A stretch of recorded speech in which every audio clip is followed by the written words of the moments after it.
What is up, cool kids? My name's Gavin, I'm that cool trainer. And first of all, I would like to apologize, wow, this V-neck is super low, for the lack of content the last week. It's mostly been from a combination of probably three main things.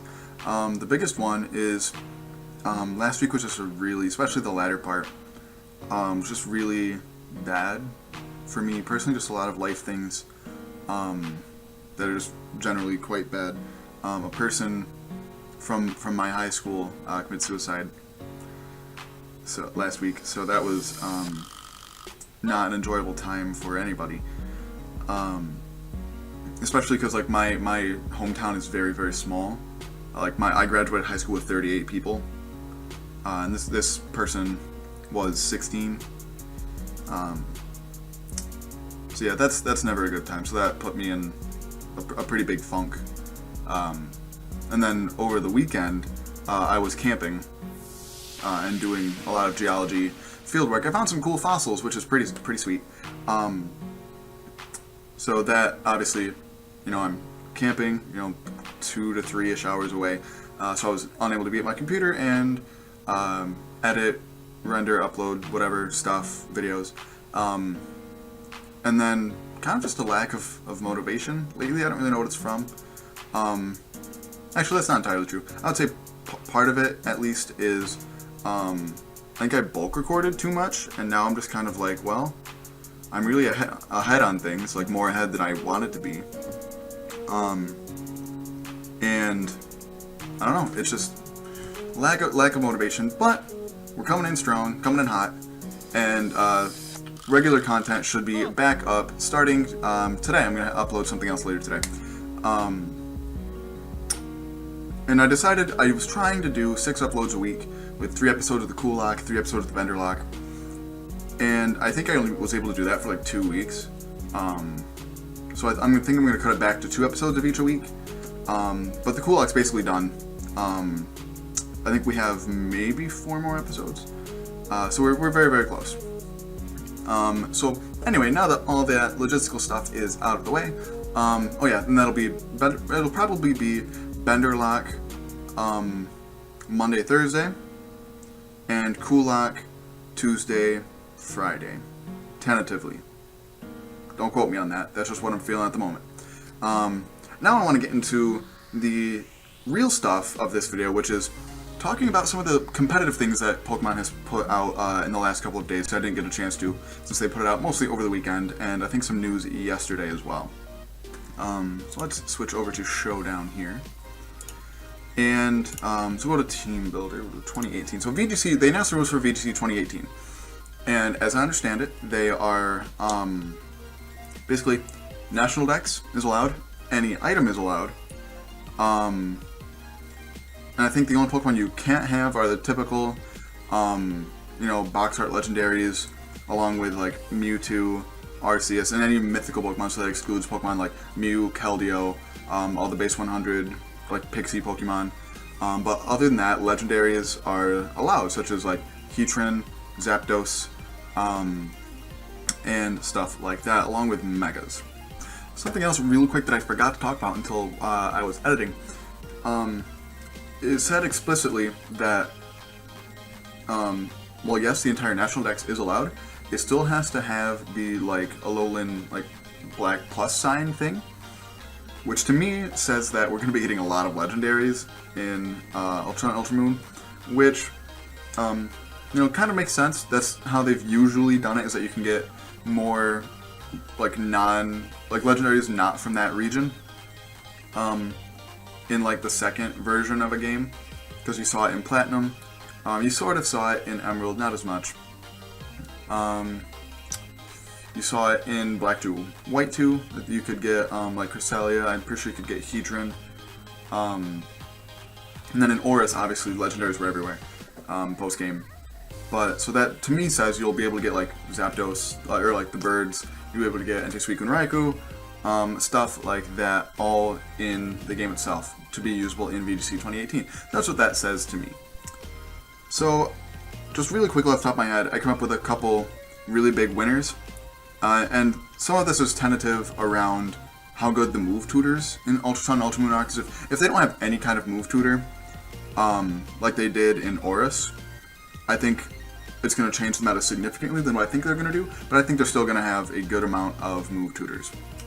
I just made a couple lists. I actually played around with this team for a little bit in Battle Spot OU, because I feel like Battle Spot OU is a good approximation for what VGC 2018 is going to be like, with the exception that being that, like, in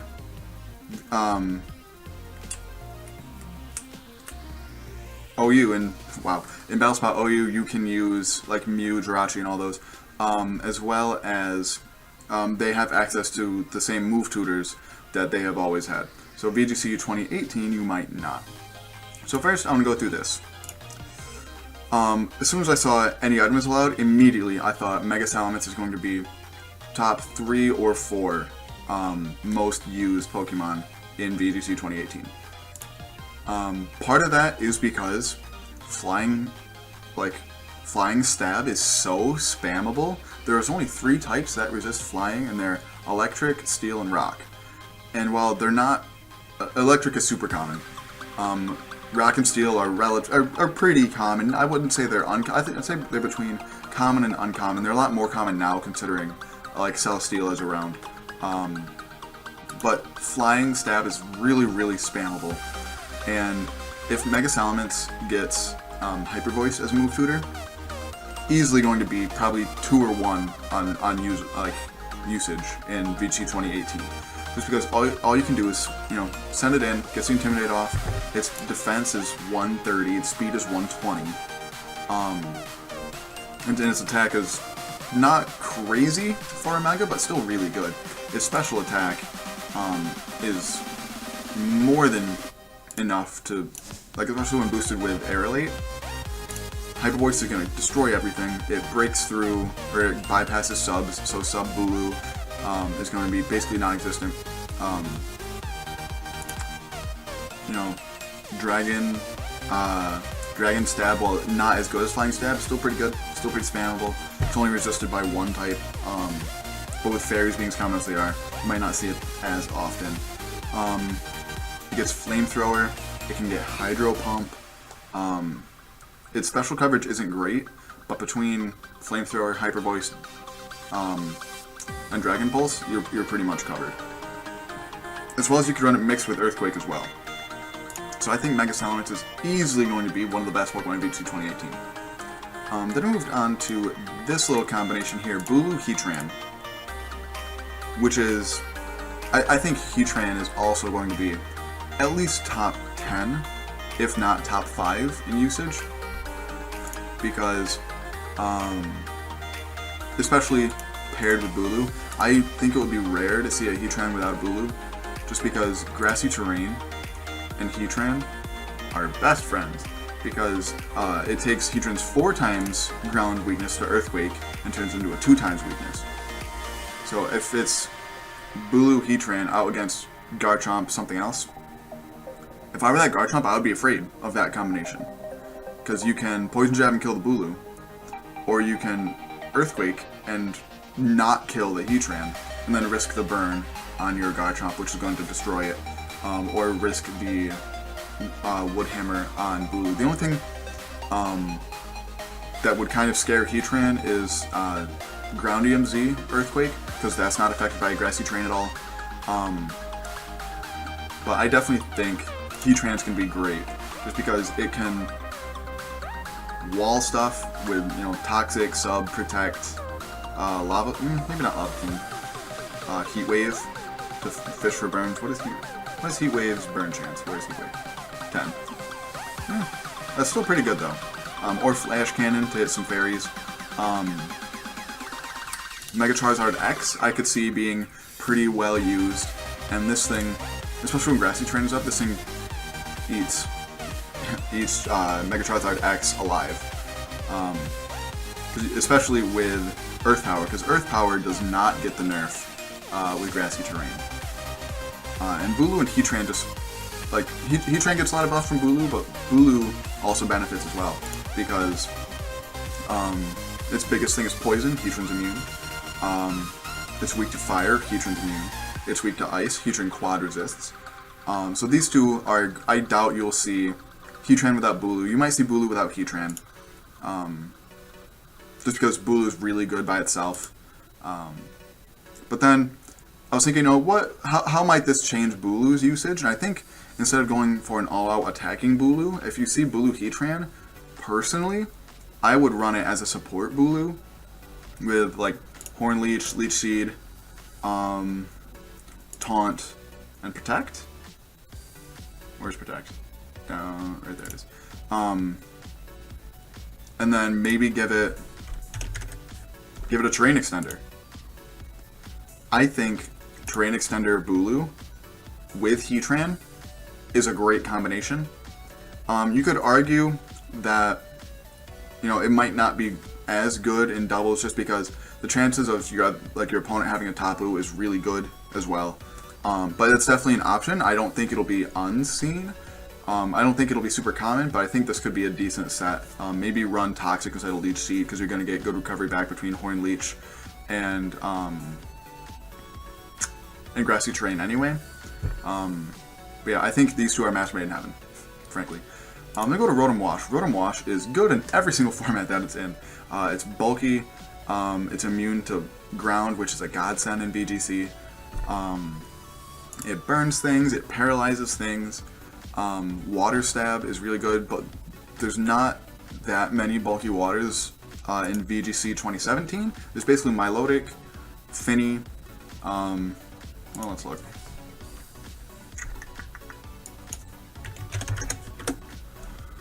Let me change this to VGC 2017.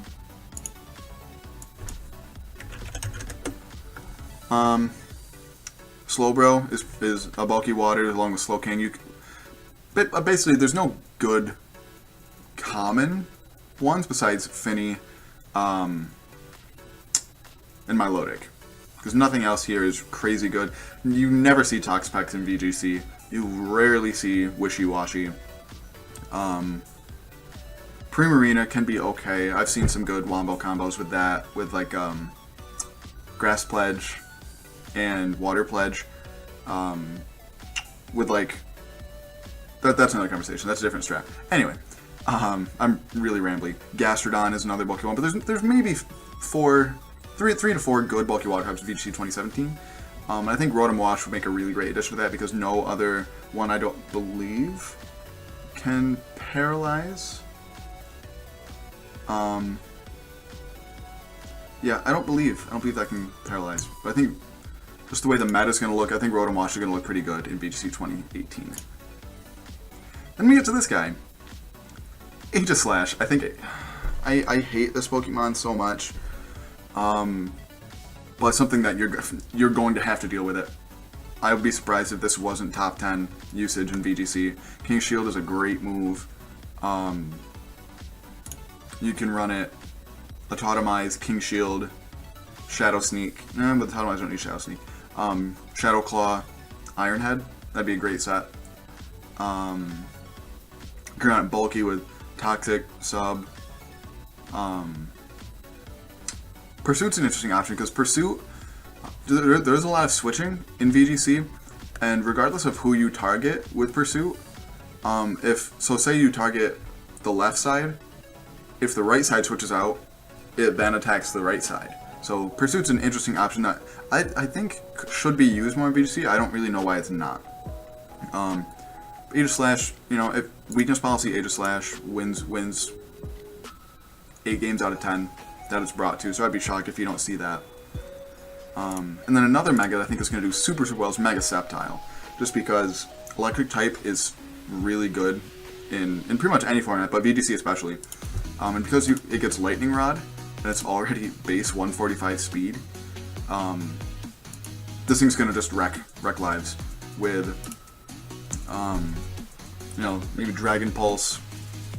Probably not Leaf Storm just because the special attack drop kind of sucks. So probably Giga Drain or Energy Ball. Does it get? I'm sure. Yeah, Energy Ball. It has decent attack, so you could run it maxed. I wouldn't recommend it. Maybe God, your special coverage is not good. Hidden Power Ice, probably, for some other dragon types. Maybe even HP Fire for the ice types that are going to threaten it. And Protect, obviously. But I think Mega Sceptile is going to be a really good Pokemon in VGC 2018. So then we get into my preferred style, and I did play with this team a little bit on Showdown with just VGC 20, with Battle Spot doubles. So, yeah, we have Mega Mawile. And I never really thought about Mega Mawile, but its speed's really bad, which makes it great for Trick Room. It's only base 50, which is lower than Orangaroos. So I think Mega Mawile under Trick Room is going to be so scary. I think they'll probably another one that's probably top 15, I would say, just because its attack is ridiculous. Same thing with Mega Medicham. Although Mega Medicham, yeah, Mega Medicham's not slow. I mean, it's not crazy fast, but it's also not slow. So I don't think it could be very good under Trick Room. But, you know, Pure Power, High Jump Kick. Stab, High Jump Kick from base 100. And it gets Fake Out, so that'd be another good option. Mega Ampharos, I think. I think Mega Ampharos, with base 45 speed and 165 special attack, and with 90, 105, 110 defenses, is going to be a really good Trick Room Pokemon in VGC. You know, there's Mega Charizards that are going to be really good. Ash Greninja is not allowed in VGC 2018 either. I don't think Greninja is going to be super popular, just because it's really frail. I think you'll definitely see it because it is a really good Pokemon, but I don't think you'll see it super often. Landorus is going to be pretty good just because it's Intimidate. Both Mega Lotties are allowed, which is also kind of scary. I would think Mega Latias would be better suited for VGC, just because it's bulkier and it still has the offensive pressure. Not as much offensive pressure because it doesn't have 160 special attack, but it's still good enough. What else we got? Just going through here. I'm just gonna look through here and see what I think would be pretty decent.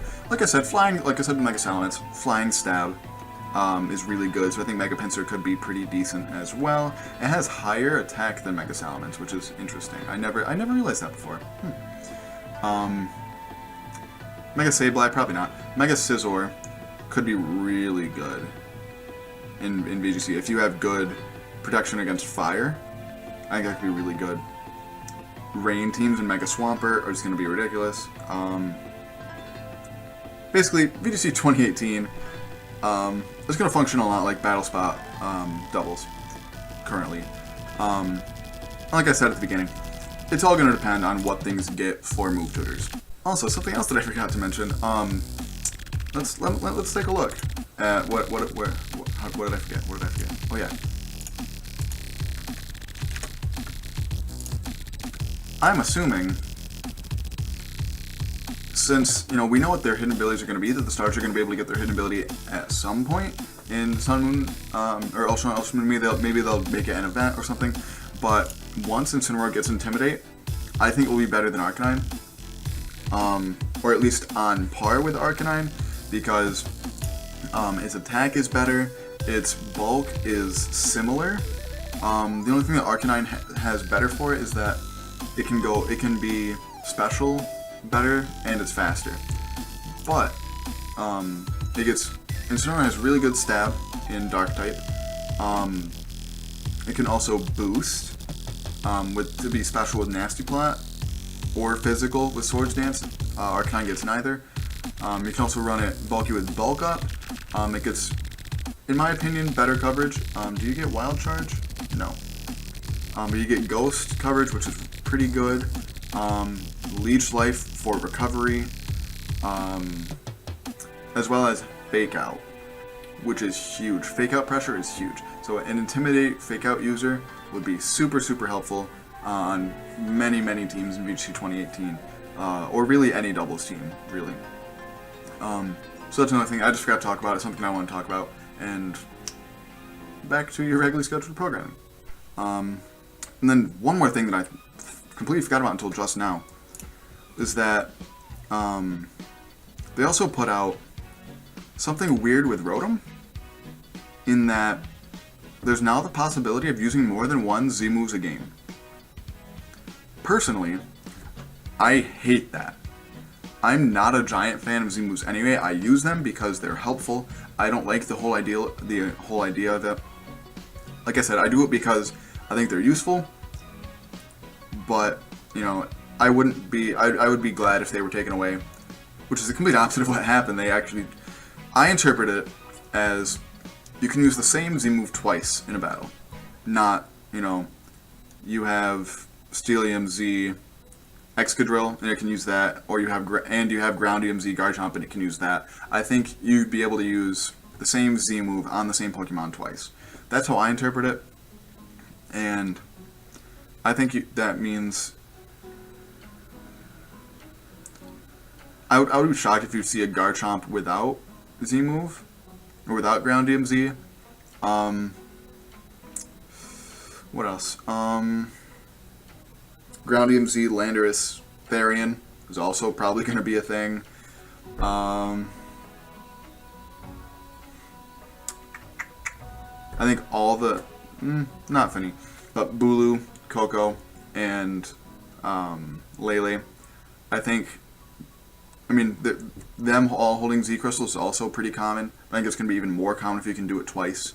Maybe not as much Coco because Lightning Rod exists, but Sap Sipper is not that common, and there's no ability that makes you immune to a Psychic type, which makes Finny even more crazy than it is. Anyway, I'm super excited. Once the Cool Lock finishes up, I'm going to start bringing back some stuff to the channel just to get myself back in the mode of competitive stuff. I'll probably start off by doing battle spot doubles just to get me, you know, back in like the right kind of mindset, because it is different than VGC, but it's also really similar to what VGC 2018 is going to be like, in my opinion. But thank you so much for watching. Keep an eye out for Benderlock later in the day, and then should be your regularly scheduled programming starting back up tomorrow. Actually, we'll say Friday, because I said Benderlock would be Monday, Thursday. Tomorrow's Thursday, so I don't really want to do 2 episodes of Benderlock back to back.